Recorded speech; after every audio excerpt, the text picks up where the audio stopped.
नमस्कार, पेश है इस हफ्ते का मुकाबला में और विज्ञान प्रकाश में। जिस विषय पर चर्चा करने वाला हूं इसको ज्यादा तकनीकी नहीं समझिएगा। मैं हमेशा आप लोगों से दरखास्त करता हूं, क्योंकि आर्थिक मसलों से जुड़े जब प्रोग्राम करता हूं तो आपको बहुत फीडबैक आता है। वो आता है इस वजह से है क्योंकि कार्यक्रम और पैनलिस्ट के जरिए हमारी कोशिश होती है कि हम सरल करके आपको समझाएं, आपको भयभीत न करें, आपको डराए नहीं, और आप समझें कि कुछ आर्थिक विषय कैसे आपकी और हमारी जिंदगी पर सीधा असर डालते हैं। उन्हीं में से एक विषय है बैंकिंग। भैया, पैसा कमाते हैं, बचत करते हैं तो कहां रखते हैं? बैंक में रखते हैं ना। कुछ लोगों के पास अलग तरीके होते हैं, लेकिन हम और आप तो बैंक ही में रखते हैं ना। अब ये आपका हमारा पैसा जब विजय माल्या को लोन के तौर पे दे दिया जाता है, होता ना बड़ा दर्द। आपका हमारा तो पैसा है, ये कोई पेड़ पे नहीं लगता भाई पैसा। ये बैंकिंग में क्या हो रहा है? हिंदुस्तान की बैंकिंग का सबसे बड़ा बदलाव इंदिरा गांधी के समय में आया, जब उन्होंने बैंकों को राष्ट्रीयकृत करके एक रूपरेखा दी। और तब से कई बड़े बैंक हैं जो बहुत बड़े हुए समय के साथ। क्या इन बैंकों के सिस्टम्स को बदलने की जरूरत है? हाल में एक अखबार में मैंने पढ़ा, उसके फ्रंट पेज की कहानी थी कि साहब 18,000 से ज्यादा लोगों ने बैंक के 2.25 लाख करोड़ रुपए दबाए हैं। सोच के देखिए, 2.25 लाख करोड़ रुपए दबाए। ये किनकी वजह से संभव हुआ?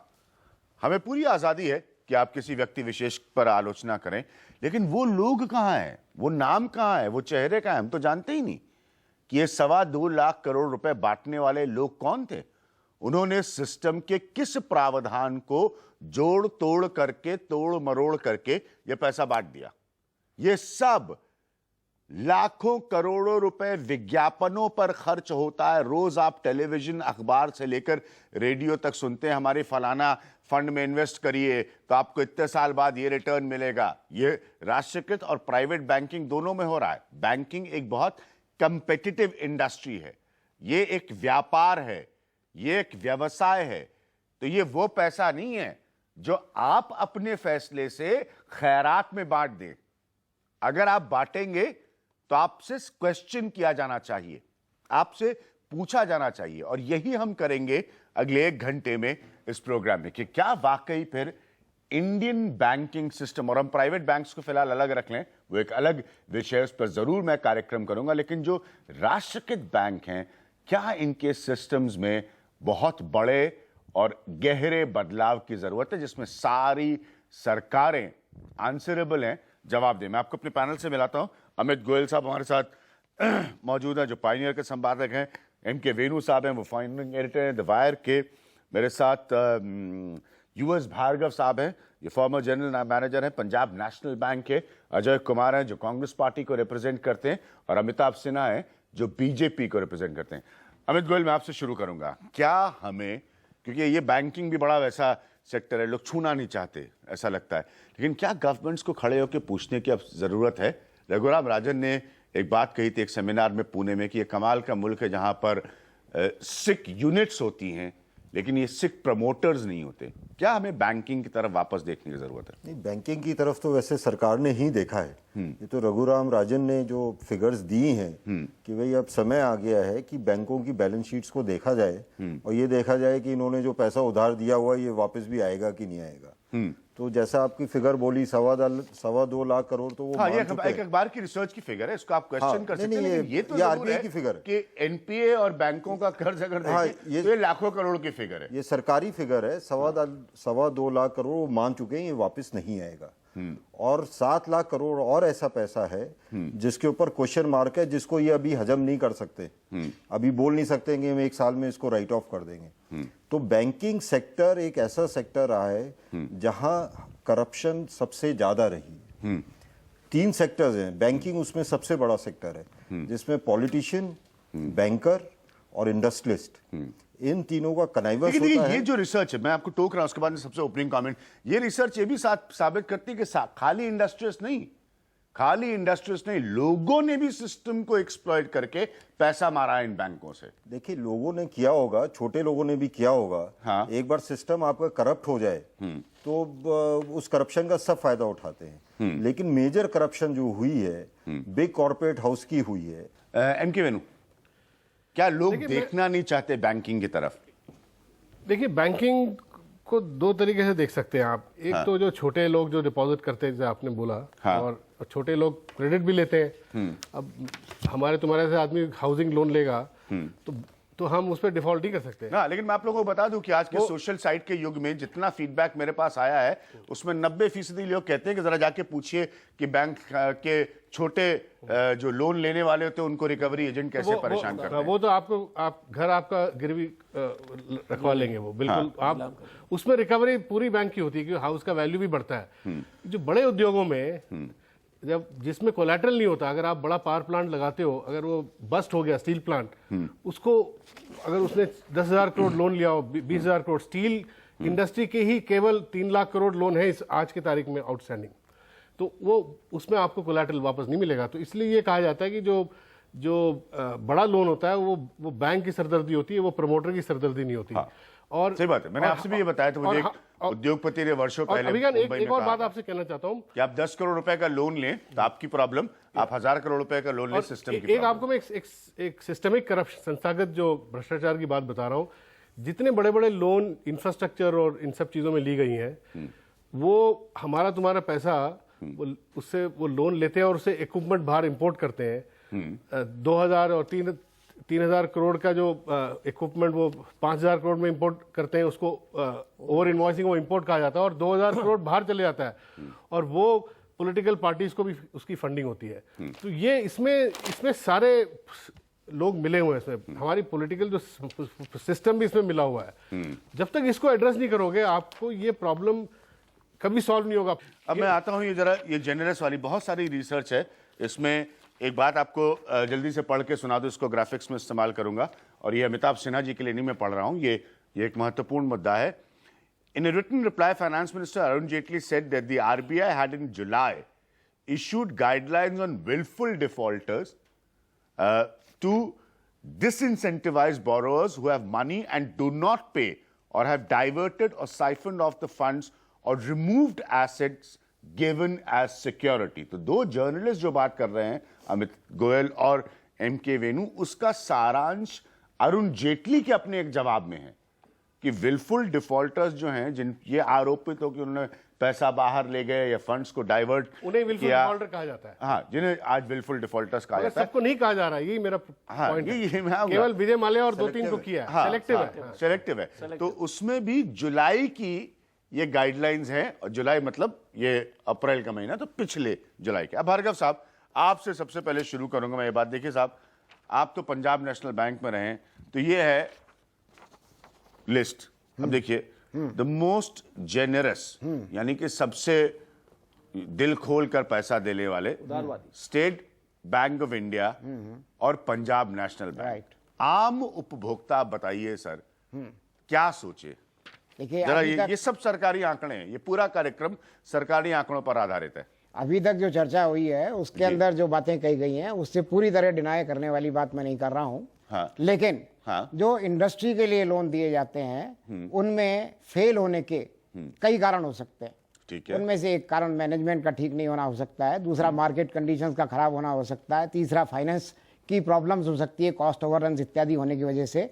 और जहां जेन्युइन फेलियर्स होते हैं वहां पर किसी तरह का किसी को भी कोई परेशानी होने वाली बात नहीं होनी चाहिए, क्योंकि उसके अलग अलग तरीके से रिजोल्यूशन किए जा सकते हैं। जो सबसे ज्यादा ऑब्जेक्शनेबल काम होता है वो होता है डाइवर्जन ऑफ फंड्स का। ठीक है। यदि किसी भी व्यक्ति सर, मैं एक छोटी सी बात पूछना चाह रहा हूँ, जल्दी से बताइएगा ताकि बाकी लोग भी सुने सर। पूरा समय जॉय जी, अमिताभ जी को, ये किसी को पैसा देना कैसे तय होता है? जैसे मैं जाऊंगा ना तो धक्के मार के बाहर निकाल देंगे कि तू आए पैसे लेने, आज तक लाइफ में कुछ कर नहीं पाया। लेकिन अगर कुछ लोग जैसे जिनको वेणु साहब जिनका जिक्र करना है, ऐसे लोग जाएंगे तो आइए भाई साहब, नहीं, ये हमने बताइए क्या आपका लॉस कैसे हम पूरा करें? ये मुझे लगता है बड़ा स्वीपिंग रिमार्क हो गया है। हाँ, क्योंकि जो बैंक के बोरोअर्स की संख्या को भी अगर देखें जी, तो संख्या इतनी बड़ी है कि आप ये कह रहे हैं कि कोई आम आदमी जाए तो उसको लोन नहीं मिलेगा। मैं ये कहता हूं कि बैंक नेशनलाइजेशन के बाद बैंकों की रीच रिमोट एरिया के अंदर पहुंचना, ये एक पब्लिक सेक्टर बैंक की बड़ी इंपॉर्टेंट अचीवमेंट है और लोग बाग पहुंच रहे हैं वहां पे। हरित क्रांति का अगर योगदान कोई कहता है कि खाली किसानों को है, उसके अंदर बैंकों का भी उतना ही योगदान है। व्हाइट रेवोल्यूशन का यदि हम देखें तो उसके अंदर भी बैंकों का पूरा कंट्रीब्यूशन है।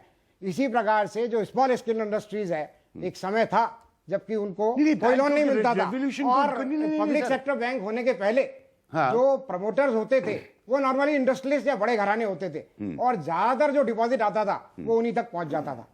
और अब एक आप ये देखिए कि नया जो रिक्वायरमेंट हो गई है देश की कि साहब इंफ्रास्ट्रक्चर के लिए भी बैंकों को बैंक फंड अरेंज करने हैं, जबकि कायदे से हमारा डेट मार्केट इतना स्ट्रांग होना चाहिए कि वो लॉन्ग टर्म फंड्स जुटा सके, लेकिन क्योंकि वो नहीं हुआ है, इस वजह से जहां भी प्रोजेक्ट अटके हैं वहां, क्योंकि गवर्नमेंट मेजर ओनर है, इस वजह से अगर बैंकों पब्लिक सेक्टर बैंकों को कहती है कि आप इन प्रोजेक्ट्स को पूरा होने के लिए आपको मदद करनी है, तो हालांकि बैंक्स के ज्यादातर फंड शॉर्ट टर्म फंड्स होते हैं, इसके बावजूद लॉन्ग टर्म के अंदर लग जाते हैं। इसीलिए तो मैंने शर्मा जी आपसे पूछा था, इसीलिए मैंने पूछा था कि आज तक ये तो समझ में आए कि किस आधार पर पैसे दिए जाते हैं। मैं कह रहा हूं ना, क्या वो रिव्यू, क्या वो ये कंसिडरेशन। mix है। मैंने बैंक लोन्स लिए हैं, मैं अपने लोन्स के एक एक डिटेल दे सकता हूं, मुझे पता है कि कितने प्रश्न पूछे जाते हैं। बिल्कुल सही है। तो बाकी लोगों को ये भी नहीं कि 2-5 करोड़ रुपया, 200, 500, 1000 करोड़ रुपए इतनी आसानी से मिलते हैं। ये जो सारा डाटा है ना जी, ये जितने भी लोन्स दिए गए उससे रिलेटेड है। हाँ। It's not relating to only the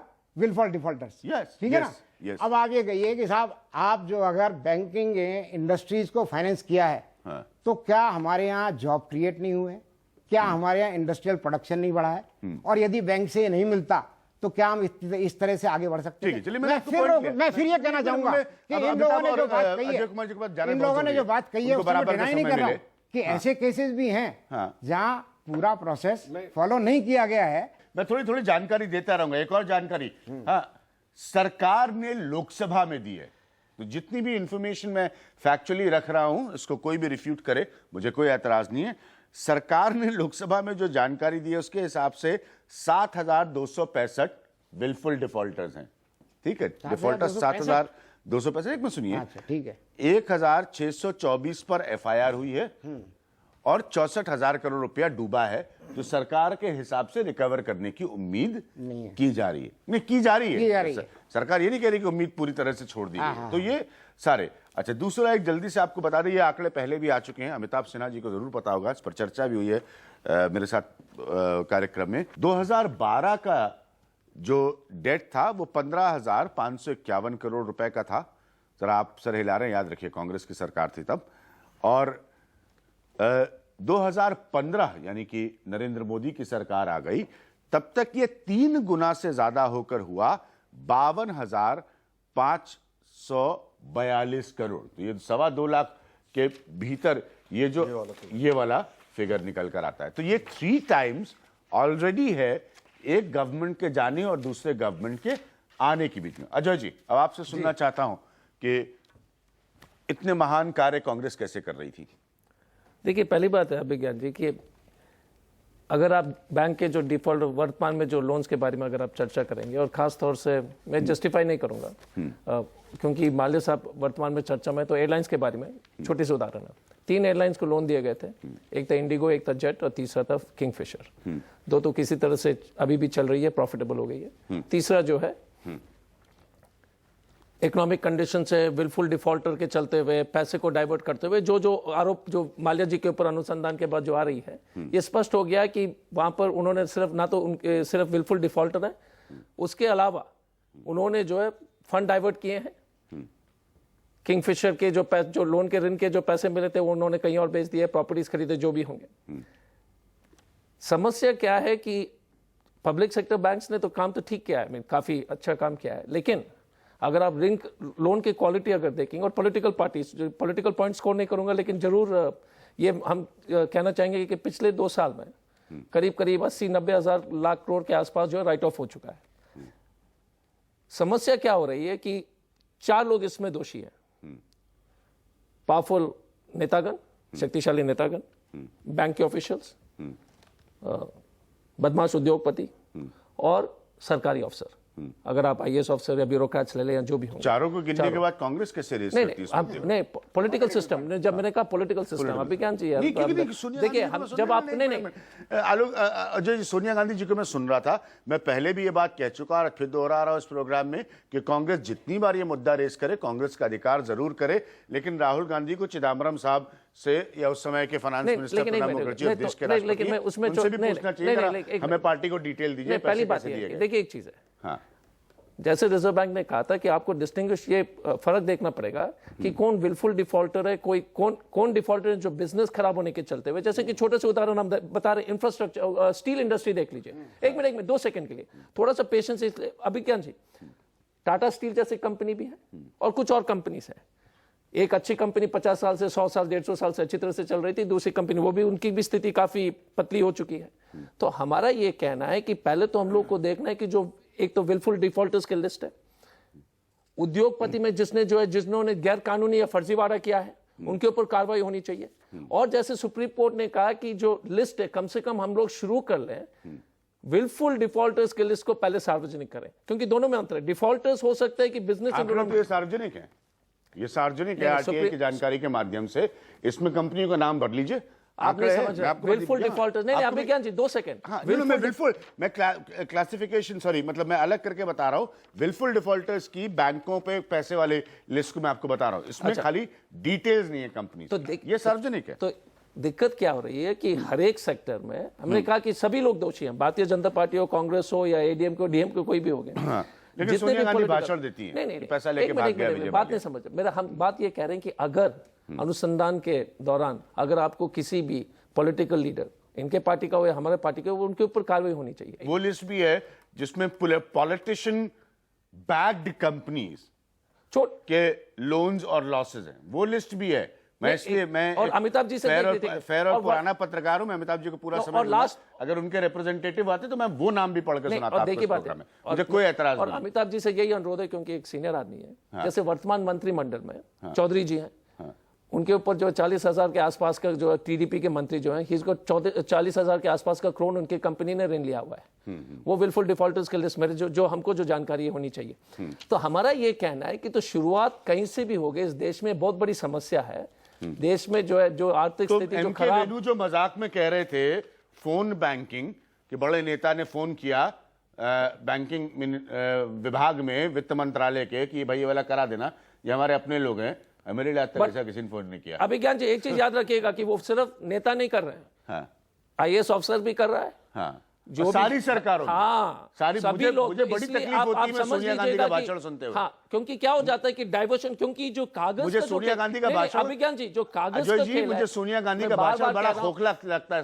कागज का जो खेल है, 10 साल कांग्रेस कागज का खेल है, कागज का खेल में नौकरशाही एक्सपर्ट है, हाँ, कागज के खेल में आप खुद ही नौकर चाह रहे हैं सर, लेकिन हम आपसे बेहतर कौन, हम दोनों तरफ से बोले, इसलिए कम से कम आप एडमिट तो कर रहे हैं, नेतागण अब आप कांग्रेस के नेता हैं, पहले खुद नौकर चाह रहे हैं, तो कागज के खेल में नौकरशाही एक्सपर्ट है। अभिज्ञान जी, इसलिए मैं दोनों के ऊपर, ग्रेट लाइन ऑन बाबूगिरी इन इंडिया, और दोनों के आप इसको कॉम्प्लीमेंट के तौर पे लीजिए। अमिताभ सिन्हा, पूरा समय अब मिलेगा आपको, आपने सबको सुना। अभिज्ञान जी, सबसे पहले तो मैं आपको ये बधाई देना चाहता हूं कि आपने बहुत सेंसिटिव इश्यू को बहुत ही अच्छे तरीके से पेश किया। आपने इंट्रोडक्शन में कहा कि इसको हल्के तरीके से मैं पेश करने की कोशिश करूंगा, डरिएगा मत। देखिए, ये विषय ऐसा था जिसको जब चर्चा शुरू हुई थी तो मैंने ईमानदारी से कहना चाहता हूं, मैंने सोचा था इसको राजनीति से हट के बात करूंगा, क्योंकि ये वाकई में बहुत संवेदनशील है और देश के पूरे आर्थिक भविष्य इसके ऊपर में निर्भरता है। लेकिन मुझे अफसोस है कि बाद में जैसे जैसे चर्चा आगे बढ़ी तो मुझे लगा नहीं, मेरा वो संकल्प मुझे छोड़ना पड़ेगा। क्यों? क्योंकि ये जो विषय हर चीज़ में यदि आप पॉलिटिकल नैरो पॉलिटिकल गेन से उसके लिए बात करेंगे और सोचेंगे तो ये बहुत ही निंदनीय है।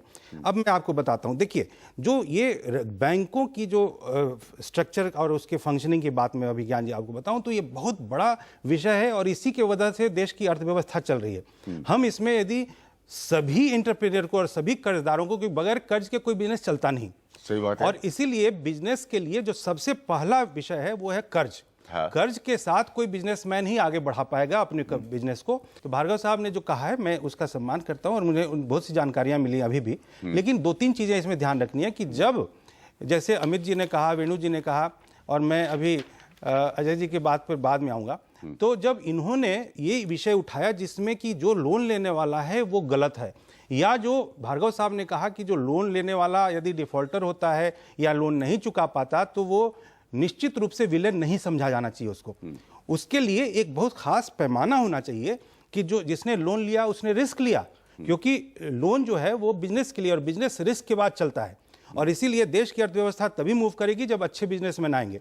हाँ, उसमें जौ के साथ घुन पिसता है, कुछ ऐसे भी लोग हैं, कुछ ऐसे उदाहरण मिलेंगे जो कि बहुत शरारती तरीके से उन्होंने पैसों का साइफन ऑफ किया, उसको अलग अलग तरीकों से निकाला, और उसमें मंशा गलत थी, जिसको मैं लॉयर हूँ इसलिए मैं सॉरी यूज कर रहा हूँ वर्ड, मेंसरिया है, वहाँ दुर्भावना है, और उसी दुर्भावना को पकड़ने, रोकने और आगे न होने देने की जो एक सबसे संकल्प शक्ति होनी चाहिए वो अभी तक नहीं थी। आपने बहुत सारे अभिज्ञान जी आपने जो डेटा दिए, धन्यवाद उसका, मेरी जानकारियां बढ़ी हैं, लेकिन आपने जो बहुत इंपॉर्टेंट बात शुरू की और उसमें जो क्वांटम ऑफ जो जंप है डिफॉल्टर्स का, उसको जो आपने शायद नहीं होगा या भूल गए होंगे कि जो पिछले 13 सालों में, और मैं आ रहा हूं अब राजनीतिक, मुझे अफसोस है। हाँ, बोलिए देखिए क्वांटम जो है, जो जंप है जो उसका, वो 13 सालों में 900 गुना ज्यादा बढ़ जाना, क्या ये बहुत ही ज्यादा मेंसरिया, बहुत ही दुर्भावनापूर्ण व्यवस्था नहीं है? क्या आपने कहा सामान्य भाषा में बात करो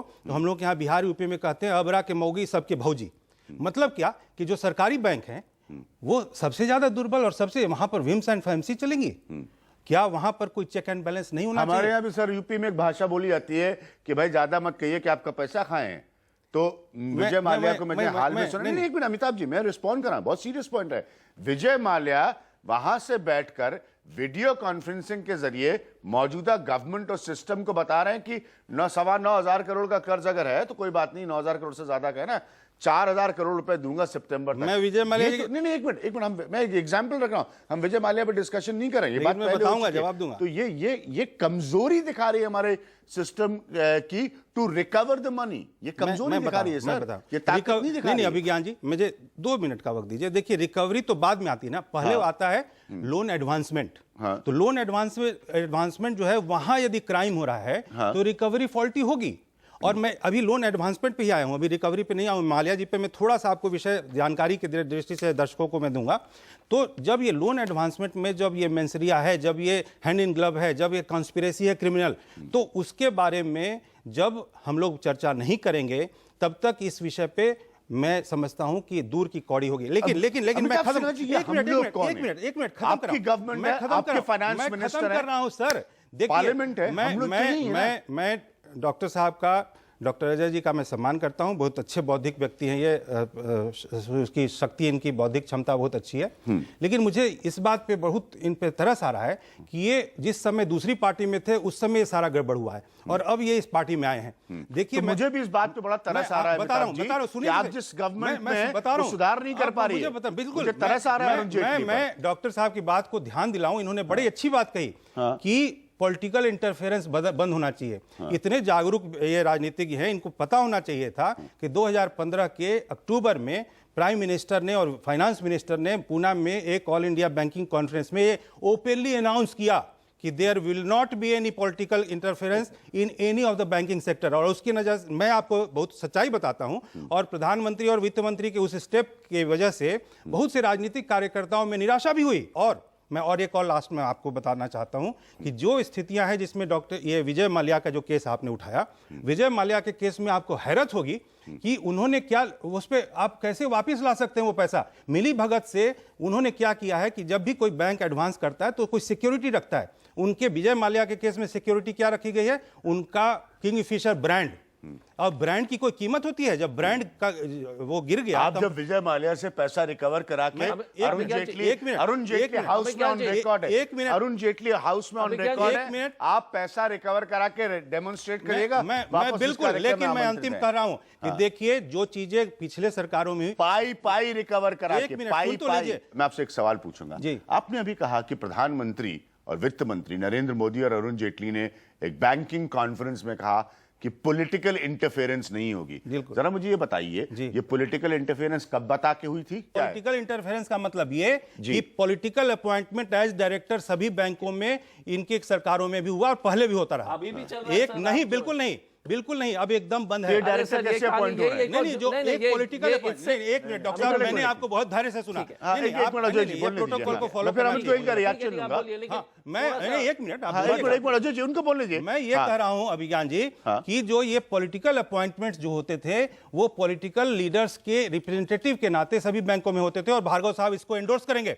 मैं सपोर्ट में कहना चाहूंगा कि बैंक्स बोर्ड ब्यूरो आज से एग्जिस्टेंस में आ गया है, जिसका एक काम ये भी होगा कि वो ईडी और एमडी की पोस्टिंग को डिसाइड करे। और नेता की बात नहीं सुने, हाँ जी, नहीं नेता बिल्कुल की बात नहीं सुने, करेगा। और बिल्कुल जो नहीं सुने। डायरेक्टर बात नहीं सुनिए, सुने, बिल्कुल नहीं सुने। सुनिए, और नेता मैं की बात नहीं सुने, सुनिए ठीक है, अभिज्ञान जी, बिल्कुल और नहीं डायरेक्टर्स का जो अपॉइंटमेंट, पॉलिटिकल डायरेक्टर्स का अपॉइंटमेंट बंद हो गया है, पूरी तरीके से बंद है। जाते एक छोटी सी बात आपको बता रहा हूं, मैंने बड़ा इसके बारे में जब पढ़ा तो मैंने अक्सर एक चीज नोटिस की, जब सोचिएगा इसको, किसी न किसी सेक्टर के, आपने सही बात की भार्गव साहब, खराब मैनेजमेंट की वजह से, यानी कि बिजनेसमैन की कमजोरी मेरी तो नहीं, मार्केट सिचुएशन की वजह से, जिसमें सरकारों को हैंडल करना आना चाहिए, ये सब बड़े बढ़िया बढ़िया जुमलेदार कारण बता दिए जाते हैं कि फला इंडस्ट्री को बचाना है, पहले लोन दे दिया क्योंकि फला इंडस्ट्री को लगवाना है, फिर इंडस्ट्री चल नहीं पाई, फिर लोन दे दिया, इस बार बचाना है।